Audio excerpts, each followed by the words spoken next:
Grabe, intro pa lang napakasarap na. Tapos sa sobrang daling lutuin, makakapagnegosyo ka pa. Pwede mong ibenta ng 60 pesos ang kada order nito. At sa recipe na to, 5 order ang nagawa ko. Kaya I'm sure kikita talaga kayo.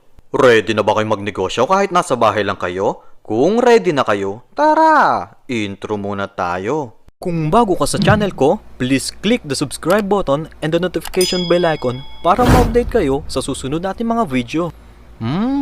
Sarap. Tames. Oh yes. Gagamit tayo ng 250 grams chicken breast fillet. At syempre yung ating sinaing na kanin. 1 tasang harina. 4 na kutsarang breading mix. 1 pirasong itlog. 40 grams quick melt cheese. 1 kutsarang margarine. 50 ml evap.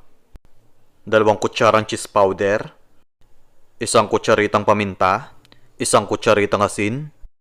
Kung yung mantika nyo natutulog pa, yung sa akin naman gumugulong na. Ulit. At mantika sa pagpirito. Gagamitin ko yung ating murang kutsilyo. Bale, 289 pesos lang ang isang set nito. Tapos may libre na din panghasa ito. Kung gusto nyong bumili, pumunta kayo sa TikTok ko, Lokong Kusinero. Tapos i-click nyo yung basket na nasa kwadrado. Gagamit tayo ng manok. Sumablay pa. Ayan, gumit na. So, hiwain lang natin ng pahiga ito. Walang problema yan dahil matalas ang ating kutsilyo. Pero wala nang tatalas pa sa dila ng chismosang kapitbahay mo. Maglagay tayo ng 1 tasang harina. 4 na kutsarang breading mix. 1 kutsaritang paminta. At 1 kutsaritang asin. Guys, ito ang gagamitin natin breading kaya patuloy lang natin itong hahaluin. Kuha tayo ng 4 na kutsara nito dahil gagawa tayo ng butter dito. 1, 2, 3, 4 na beses ka nang sinusuyo ng jowa mo, hindi pa din nawawala yung toyo mo. So, naglagay lang ako ng 1 itlog at konting tubig dito. Ang mga babae, minsan, masiyahin, maalalahanin, masipag din, at higit sa lahat, sumpungin. Isawsaw natin yung manok sa ating batter. Next, balutan naman natin to ng breading. Guys, kailangan natanggal nyo na yung buto ng manok nyo dito. Tapos, pagpagin lang natin to. So, ulitin lang natin yung ganitong procedure. Guys, pero meron akong trivia. Malalaman mo daw ang mga chismosa kapag yummy ang comment nila. Yan ang sinasabi ko, marites din kayo. Panigurado, titingnan nyo yung comment section ko. Magpainit na tayo ng mantika. Pirituhin natin yung mga manok into medium heat hanggang sa mag-golden brown ito. Baligtarin natin para yung kabilang side maluto din. Guys, malasa na itong manok ko. Pero masasarap pa ito kapag naglagay kayo ng cheese sauce dito. So, okay na to. Ilagay muna natin sa strainer para matanggal lang excess oil. Bale, 5 order ang nagawa ko dito.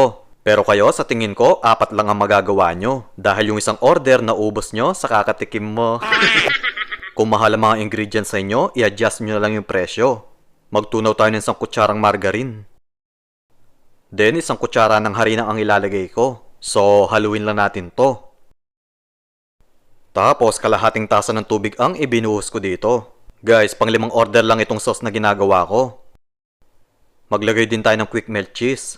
Grabe, isa lang masisigurado ko. Napakasarap ng sauce ko na to. Kasing sarap ko. So, kapag natunaw na yung cheese, ibuhos na natin yung evap. Pero 50 ml lang ang nilagay ko dito. Next, 2 kutsarang cheese powder naman. Grabe, ang ganda ng tsura oh. Isalin agad natin sa bowl para hindi ma-overcook. Then, hiwain natin yung manok into cubes. Ang sarap talagang gamitin itong kutsilyo. Mura na at higit sa lahat, napakatalas pa nito. Ilalagay ko na lang sa comment section kung saan ko nabili ito. Guys, medium ang size nitong paper bowl ko. Pero tansyahin nyo kung gaano karami ang kanin na ilalagay nyo. Then, ipatong na natin yung piniritong manok dito. Tapos, ibinuhos ko na agad yung cheese sauce ko. Guys, nasa Facebook page ko yung picture nito para magamit nyo sa inyong negosyo. Naglagay lang ako ng dahon ng sibuyas, pampaganda. Heto ng ating chicken cheese bowl. Try nyo na din itong ipang negosyo. Pwede mong ibenta ng 60 pesos ang kada order nito. Maraming salamat po sa inyong panonood. Ingat po kayo palagi and God bless. Bye-bye. Bye-bye.